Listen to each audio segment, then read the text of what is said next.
বললাম যে আমি এমপি, আমারে তোমরা খেলাইও না, রাতি রাতি খাইলে ব্যথা পাবো, পরে উন্নয়ন বাধাগ্রস্ত হইব।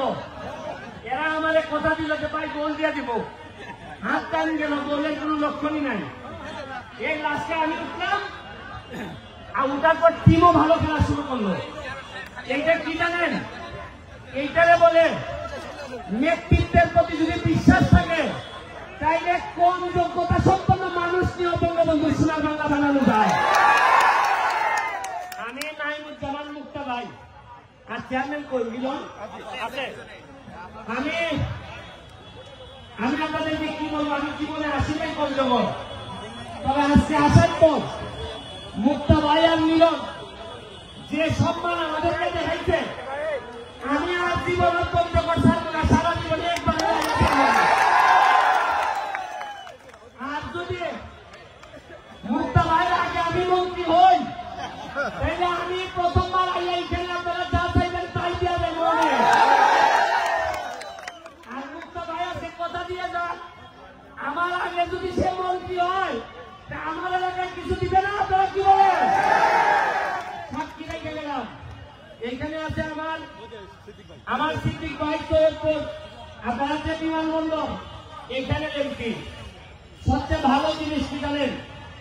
আগে একটা ফুটবল খেলা হইলে 2 জন চেয়ারম্যান মাস্টার, এখন কত উন্নত হয়েছে। একটা খেলায়, একটা ইউনিয়নের খেলায় আমরা 3 জন পার্লামেন্ট মেম্বার আপনাদের সামনে উপস্থিত আছে। এখন আস্তে আস্তে আমাদের জবাব দিতে আসতেছে। আমাদের যে সম্ভাবনার জায়গা আপনাদের পঞ্চগড়, আমি যদি আগে জানতাম তো বহু আগে আসতাম। আর আমি যদি আগে জানতাম এত সম্ভাবনা, তাহলে নাইমুজ্জামান মুক্তা ভাইয়ের সাথে আগেই খাতে করতাম। আমার খাতিরটা হয়েছে এমপি হওয়ার পর। তবে আপনাদেরকে একটা কথা বলি, শুনেন। আমি এখানে আইসি, আমার কি লাভ হয়? আমি যে এই ঘামতে ঘামতে আইসি, বিমানে আইসি সকালবেলা উঠে, আইসা এখানে 3 ঘন্টা জার্নি করে আইসি আপনাদের এখানে, আবার 3 ঘন্টা জার্নি করে যাব। আমার প্লেয়ার গুলো এখন রওনা দিবে, 15 ঘন্টা লাগবে আমাদের হবিগঞ্জ যেতে। কি জন্য আসি জানেন? আমি এমপি হয়ে তো আর এখানে তো আমার কোনো কাজ নাই। আমার এলাকা ছেড়ে আপনাদের এলাকায় আসছি। আমার এলাকার মানুষ জিজ্ঞেস করে যে তুমি যে চলে গেলা বাংলা বান্ধা, আমাদেরকে কে দেখবে? আমার এলাকার মানুষকে বুঝাইছি যে আরে আমি গেলে তো শুধু আমার এলাকার মানুষের উন্নতি হবে, আর আমি যদি বাংলা বান্ধা যাই, তোমরা যদি আমার যাইতে দাও, তাহলে মুক্ত ভাই আর সিদ্দিক ভাইকে নিয়ে সারা বাংলাদেশের ফুটবলের উন্নতি হবে। ফুটবলটা আমাদের প্রথম প্রেম। এই ফুটবলটা নষ্ট হয়েছে বুঝলাই আপনাদের দ্বারে দ্বারে ঘুরে বেড়াই, এত ঘাম মাটিতে ফেলছে। আমার বিশ্বাস আমার মতো আর কেউ বাংলাদেশের 64টা ডিস্ট্রিক্টে এত ঘাম ফেলেছে কিনা আমি জানি না। আমি আপনাদের জন্য দোয়া করে দিয়ে যাই। আপনাদের যারা ইয়াং আছে, তরুণ যারা আছে, তাদেরকে বলবো আপনাদের জন্য একটা মডেল ক্যারেক্টার আছে।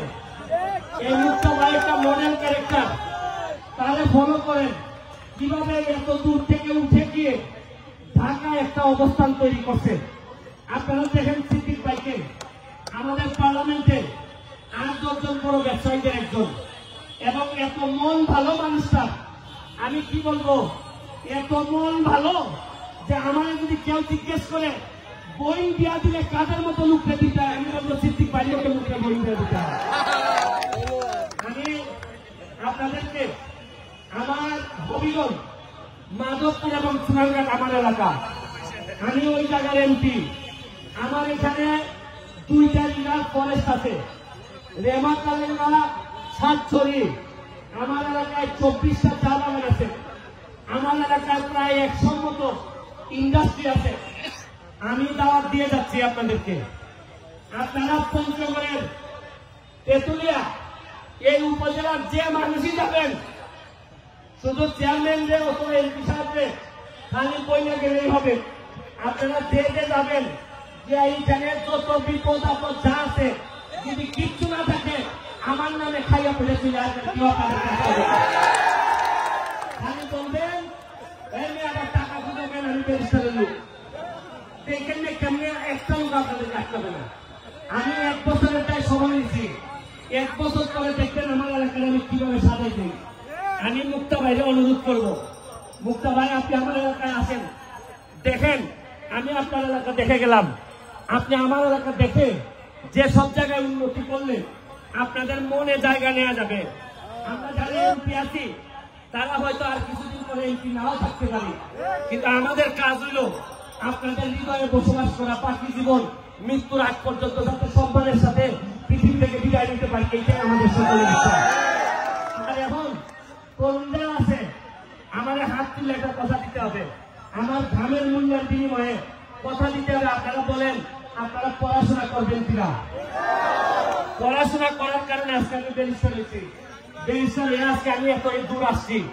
আপনারা আবার হাত তোলা বলেন যে কথা পড়াশোনা করবেন কিনা বলেন, মাদক থেকে দূরে থাকবেন কিনা বলেন আপনারা। আমারে যদি সামান্য ভালোবেসে থাকেন, আমারে যদি সামান্য আমার প্রতি আপনাদের যদি করুণা হয়, যে এই লোকটা সারাদিন ঘুরে বেড়ায়, শুনেন কতদিন বাঁচবো আর আমি জানি না, আমার যে শত্রু তাতে আমি কতদিন বাঁচবো তাও জানি না, তবে মৃত্যুর আগ পর্যন্ত আপনাদের হৃদয়ে আপনাদের দোয়া নিয়ে বেঁচে থাকতে চাই। আর আমরা এখানে যারা আছি তারা কথা দিচ্ছি, এমপি শপথ নেওয়ার পর যে জন্মস্থান হয় সে বাংলাবান্ধা হোক, তেঁতুলিয়া হোক, পঞ্চগড় হোক, ফরিদপুর হোক, যে জন্মস্থান আমরা পাইছি, রিজাইন করার আগে অথবা এমপি থেকে যাওয়ার আগে এর চেয়ে ভালো জন্মস্থান আমরা রেখে যেতে চাই। এটা আমাদের শপথ, এটা আমরা অবশ্যই পালন করব। এই কথা দিয়ে শরীরে বেড়ে গেছে প্রতিদিনই কোনো না কোনো লোকের বিরোধিতা করতে হয়। যদিও মুক্তা ভাই পিস্তিরা কয় আন্না একটু আসো আন্না, খুব ভালো লোক, মানে আপনার বড় ভাইটা ভাবে পিস্তিকে টাইনে ধরে রাখে, এইভাবে মুক্তা ভাই সিদ্দিক ভাই আমার ধরে রাখে। আমি আগাইলে ভাই আমরা সংসদে অনেক ভালো মজা করি, তবে একটা কথা বলে যাই, এই আপনাদের তেঁতুলিয়া কোন বিল, কোন অধিকারের সংগ্রামে যদি আমাদের নারায়ণগঞ্জ মুক্তা ভাই সংসদে দাঁড়ায়, তবে চোখ বন্ধ করে সৈয়দপুর এবং হবিগঞ্জের 2 জন এমপি আপনারা পাবেন তার সমর্থনের জন্য। কথা দিয়ে যাচ্ছে, প্রয়োজনে মুক্তা ভাই যদি চায় যে 2টা এমপি লাগে, সেটা সিনেটের কাছে যাওয়া লাগবে, জ্ঞান দরকার হলে আমরা তেঁতুলিয়ার কোন উন্নয়নে আমরা 3 জনই ওনার পায়ে ধরে পড়ে থাকবো, তাও উন্নয়ন করতে এই কথা দিয়ে আর সামান্য একটা সালাম দিয়ে লাস্টে মুক্তা ভাই শেষ করবে। আপনি সৈয়দপুরে গেলে এই পঞ্চগড়ের মানুষের জন্য কি করবেন নাকি ঠকায় ছেড়ে দিবেন? বিসমিল্লাহির রহমানির রহিম। এখানে তেঁতুলিয়া